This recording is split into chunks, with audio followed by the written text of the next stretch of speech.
Sveiki gerbėmėjai, skubu su jumis pasidalinti šiuo ypatingu vaizdu.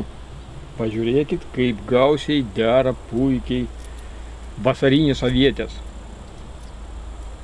Anksčiau mes su Romu Vrublevskiu jums rodydavom rudeninės remontantinės avietės veislės Poliana. Pažiūrėkite, šiandien birželio 21 dieną, bet Polianos uogos dar visiškai žalios.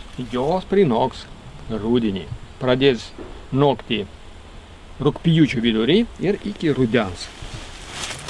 O vasarinės avietės šiandien jau visiškai prinokė. Štai mes jau pradėjome skinti.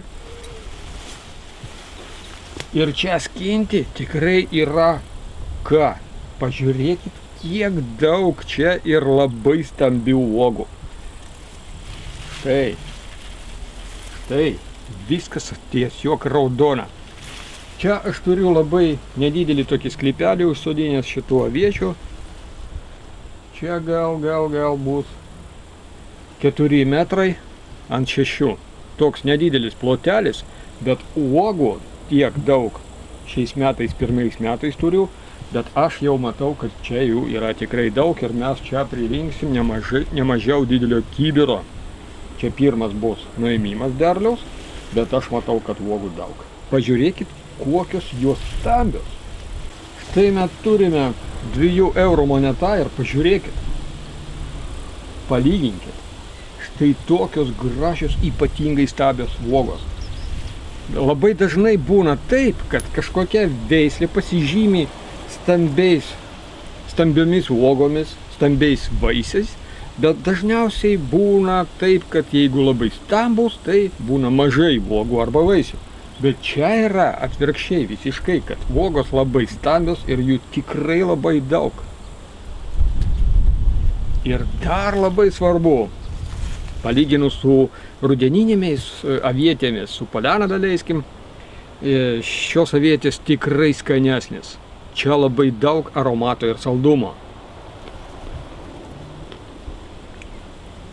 Čia tikros avietės.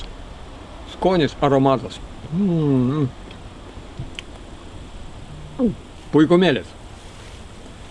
Pamiršaugi pasakyti, kas čia yra per veislė. Ogi čia yra šiuo metu iš vasarinių galbūt populiariausia Europoje veislė Glen Ample.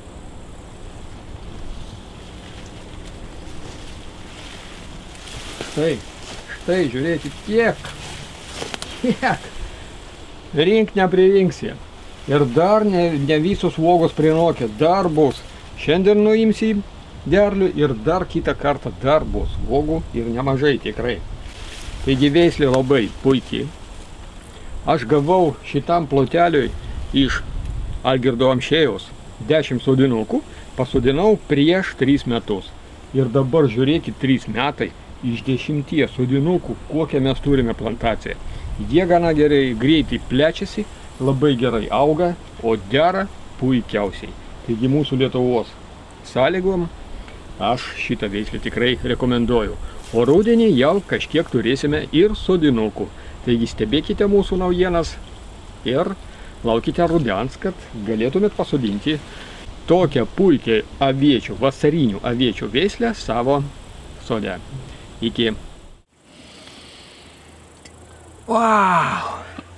Nepraėjo ir valandos, o mes dviesi iš šito nedidelio ploto, pažiūrėkit, kiek priskinom uogų. Wow! Svoris įspūdingas, uogų tikrai daug. Taigi linkiu ir jums tokio aviečių derliaus. Čia uogų bus dar